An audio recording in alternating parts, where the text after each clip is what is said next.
Welcome to day 6 of how to build a godly and manly foxhole. I'm your host, Kyle Thompson of Undaunted.Life. Let's get into it. All right, guys, let's go ahead and recap the first 5 days of this devotional because in each day we dove into a different question. So the first day we looked at what makes a godly man. Then we moved on to what makes a manly man. And then can you be both godly and manly? Then was Jesus a manly man? And then yesterday we looked at what is a foxhole. So day 1, what is a godly man? We looked at the truths outside the self. That's the narrative of humanity that we all live in, we all play a part in. And the second was truths displayed publicly, which this answers the question, what makes a godly man? So we listed some characteristics that we found from the Bible for what a godly man is. And then the second day we looked at what makes a manly man. So at Undaunted.Life, we have a definition of what a man is, and it's this: a man is a male that cultivates spiritual, mental, and physical resilience daily. Then we also looked at the example of deceased Navy SEAL Adam Brown, and then also Paul whenever he wrote his second letter to Timothy. Then in day 3, we looked at, can you be both godly and manly? And yes, of course, you can be both godly and manly, regardless of what the church or Western culture tells you. You can be both. We looked at Adam Brown again as a great example of that, and then we went deep into the story of Nehemiah, specifically the first 4 chapters of that book. Then we looked at, was Jesus a manly man? That was day 4, and so obviously Jesus is godly because he is God, but Jesus is a manly man because he's the perfect man. He's a perfect man, perfectly manly. And then Jesus also cultivated spiritual, mental, and physical resilience daily. We looked at stories of him turning over the tables in the temple, his 40 days out in the desert being tempted, those types of things. And then yesterday we looked at what is a foxhole. And then we gave you this definition. A foxhole is a group of men that constantly push each other to cultivate spiritual, mental, and physical resilience daily. Then we also talked about how Jesus had a foxhole, and that was the 12 apostles. And so we definitely went into a lot of detail there in terms of Jesus having a foxhole. So guys, with all those lessons, if you haven't listened to days 1 through 5, make sure that you go back and listen to those before you take in today's content. But today's question that we're going to be looking at is, why do men need a foxhole? Because now you know what a foxhole is. That's great. You know what it is. But why do you need it? Now, this should be simple, especially if you remember what we talked about yesterday. So why do men need a foxhole? Because Jesus had one. All right, guys, that wraps up the devotional for today. I mean, I could just wrap up there because Jesus had one. We're supposed to be disciples of Christ, and so we just need to model after what he does. But I'm going to digress a little bit because I'm sure some of you need a little bit more convincing in terms of making sure that that's something that's true for you. But great. We know that Jesus had a foxhole. That's wonderful. But why did he have a foxhole? And then why should you have a foxhole? And guys, one of the first times that I kind of really reckoned with this concept of having a foxhole and not being in the military, right? Just a foxhole in your everyday suburban life or whatever type of life you're leading. And I remember whenever I read Wild at Heart for the first time by John Eldredge, and I remember the concept kind of being in there, but it wasn't until I reread Wild at Heart years down the road that this really started to kind of formulate into a philosophy that I wanted to kind of go at a little bit further. And so I'm going to read a section from chapter 9 of Wild at Heart, and the chapter is called A Battle to Fight the Strategy. So Eldredge was basically discussing how we need to use Christ's authority and to walk in it. So let's go ahead and go into that section here.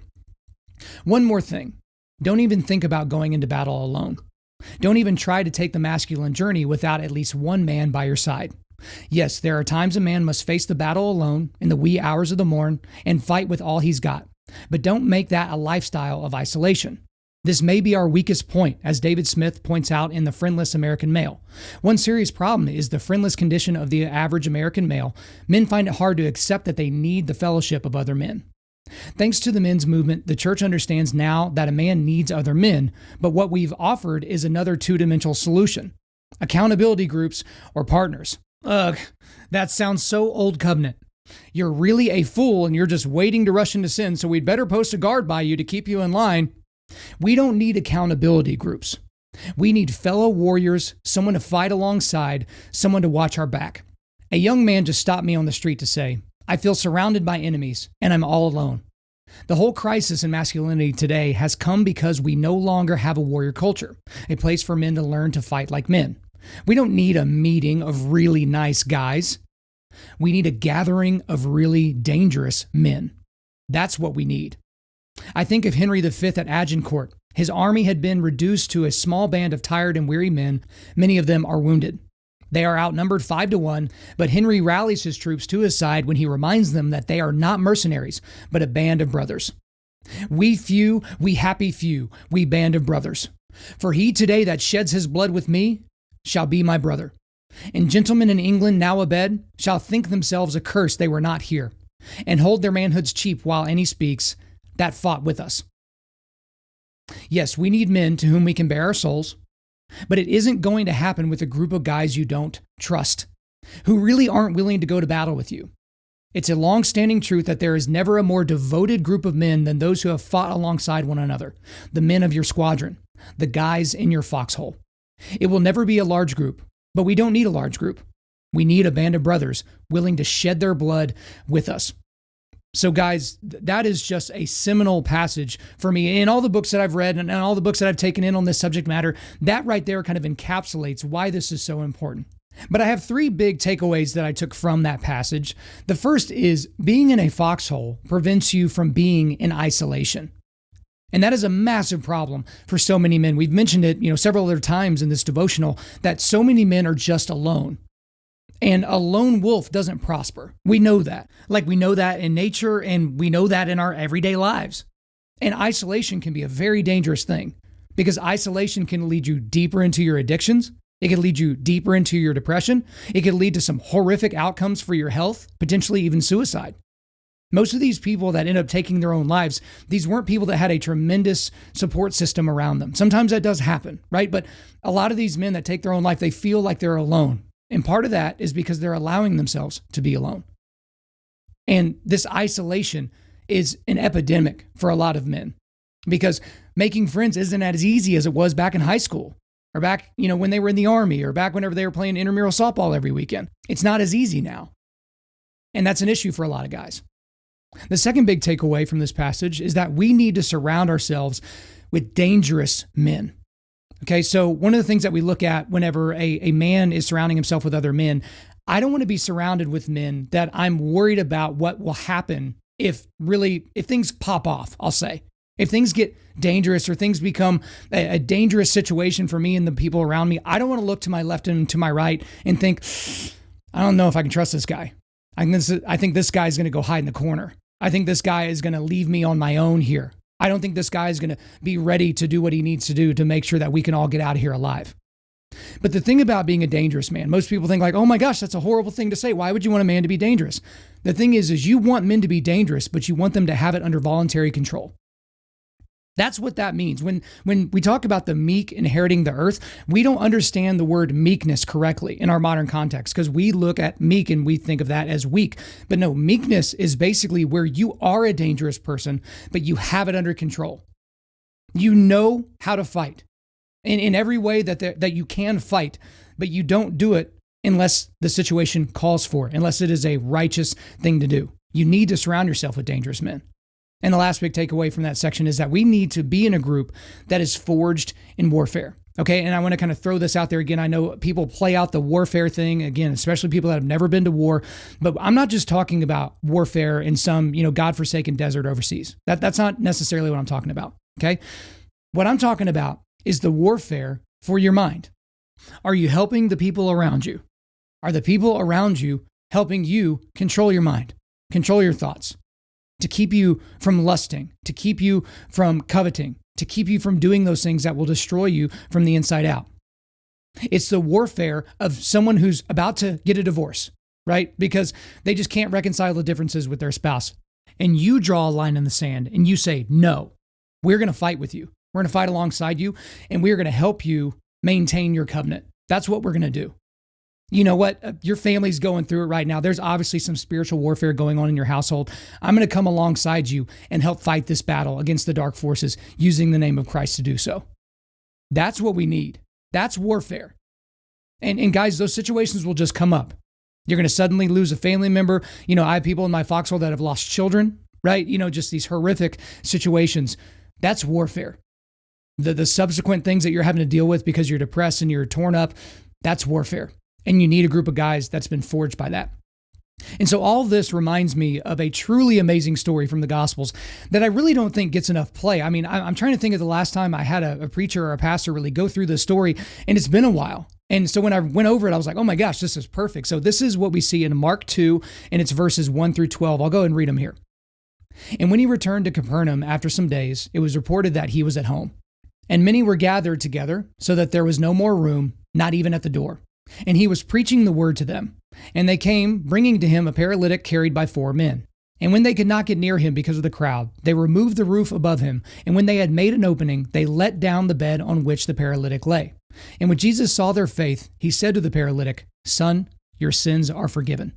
Now some of the scribes were sitting there questioning in their hearts, "Why does this man speak like that? He is blaspheming.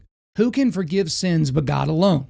And immediately Jesus, perceiving in his spirit that they thus questioned within themselves, said to them, "Why do you question these things in your hearts? Which is easier, to say to the paralytic, 'Your sins are forgiven,' or to say, 'Rise, take up your bed and walk'? But that you may know that the Son of Man has authority on earth to forgive sins." He said to the paralytic, "I say to you, rise, pick up your bed and go home." And he rose and immediately picked up his bed and went out before them all, so that they were all amazed and glorified God, saying, "We never saw anything like this." Guys, that is such a cool story, but it's a cool story for these 3 main reasons. This is my first big takeaway from that story. The first thing is, these men are clearly friends of the paralytic. I mean, in fact, I would say these are 3 a.m. friends. These are I'm on my way types of friends. I mean, you can't really expect to see this amount of dedication otherwise. I mean, these guys, these men would simply not be denied, right? They were going to get this man to Jesus. It's hard for me to conceive that these were just 4 strangers that just walked up, "Oh, this guy needs help. Let's take him over to this Jesus guy, see if they can fix him up." No, these are friends of this guy. This is probably this guy's foxhole that's trying to make this happen for him. And don't miss this important key. These dudes didn't just lower their buddy through a hole in the roof. That's pretty cool. That's pretty cool in and of itself. They created the hole in the roof, all so their buddy might be healed, right? This wasn't a guarantee. These guys didn't know that this was going to happen for their friend, but they're like, "You know what? We're digging a hole in this roof and we're getting this guy to this Jesus fella because maybe he can help him out." Amazing, amazing story. The second big takeaway from this passage is this. Jesus is just flexing on these doubters. Flexing. I mean, again, you read this and you take all the personality of Jesus out, but just think about what he's saying in this situation. Think about the look in his eye. I'm going to go back to verse 8 and we'll read through verse 11 here. And immediately Jesus, perceiving in his spirit that they thus questioned within themselves, said to them, "Why do you question these things in your hearts? Which is easier, to say to the paralytic, 'Your sins are forgiven,' or to say, 'Rise, take up your bed and walk'? But that you may know that the Son of Man has authority on earth to forgive sins." He said to the paralytic, "I say to you, rise, pick up your bed, and go home." Because again, Jesus knew what these guys were thinking. So that's weird in and of itself. These guys are probably freaked out like, oh crap, this dude like knew what I was thinking about. Now he's like saying it and he's referring to it that this is a problem for me. I need to, kind of control my thoughts. But then he was just like, I mean, you're mad because I'm talking about the fact that I can forgive this person's sins. But is that incredible? Or is it more incredible that I'm telling this paralyzed man to get up, take his bed, and walk around? And then he just does it. Hey, check this out, right? There's part of me that thinks that Jesus is just staring at these guys. And then he turns to the paralytic, says what he has to say, and then turns right back to these doubters and says, "How about that? How you like that?" I mean, he's totally flexing on these guys. I love it. I love the personality of Jesus. And the third big takeaway here is they acted as a faithful foxhole. These men that carried the paralytic, they acted as a faithful foxhole. Again, verse 5. And when Jesus saw their faith, he said to the paralytic, "Son, your sins are forgiven." Not whenever he saw just the regular faith of this one man or this one person over there, or just in general because all these people are there to watch something cool happen because Jesus is around. No, he saw their faith as a group. They acted as a faithful, godly, manly unit in that moment. And Jesus said, "Son, your sins are forgiven," because he saw that faith. That's incredible. That's the type of group that you need to build around yourself. So we come back to our question for the day, and it's, why do men need a foxhole? And this reminds me of one of the most effective and definitive inventions in the history of ground warfare, and that's the phalanx. So I'm sure many of you have heard about the phalanx concept, but for those of you that are not familiar, this can be traced back all the way to the 25th century BC in Samaria. And we know mainly about it today because of Greek literature, namely the writings of Homer in the 8th century BC. The phalanx is a formation defined by its tight, rectangular shape. Okay, so it's kind of like a gigantic moving turtle shell, if you will. So the shape was basically held together by soldiers that had shields in their left hand and spears in their right hand. Okay, so essentially what you were doing is you were shielding the man to your left, and the man to your right was shielding you. That was the phalanx. It was a great defensive formation because the close interlocking shields, they created a force field of sorts to defend against, enemy spears and arrows. They would just kind of bounce off or skid away or something like that. But it was also a great offensive formation because you could move very slowly, very deliberately, and as one formation. Right? And then you could easily outlast your opponents if they weren't using the phalanx as well. So the key to the phalanx, and this is the big thing that some people miss with the phalanx, but this is the big key. This is why it works so well for so long.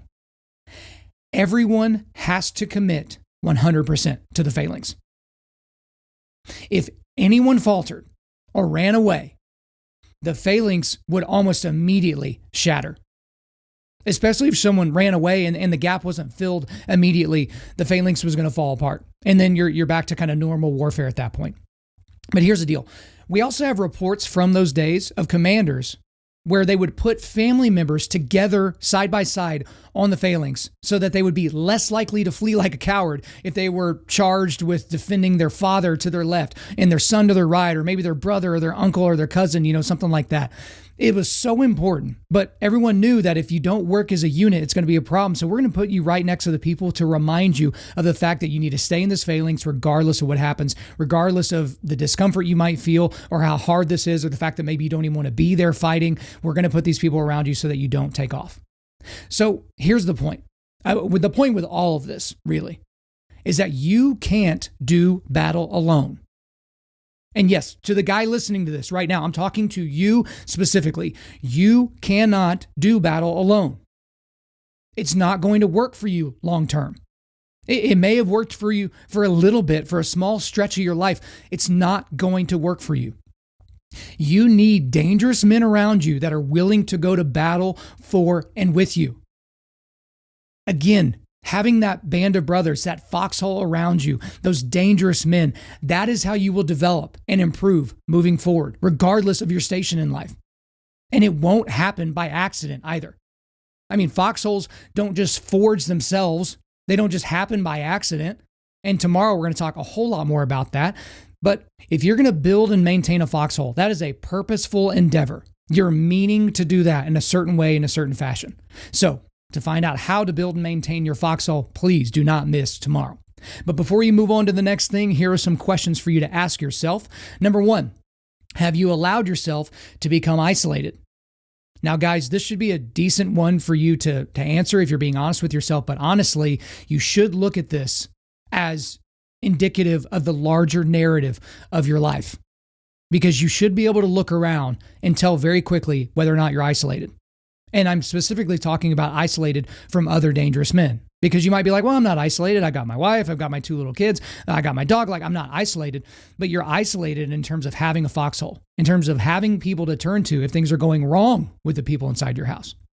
The second question is this: are you surrounded by dangerous men that have been forged by warfare?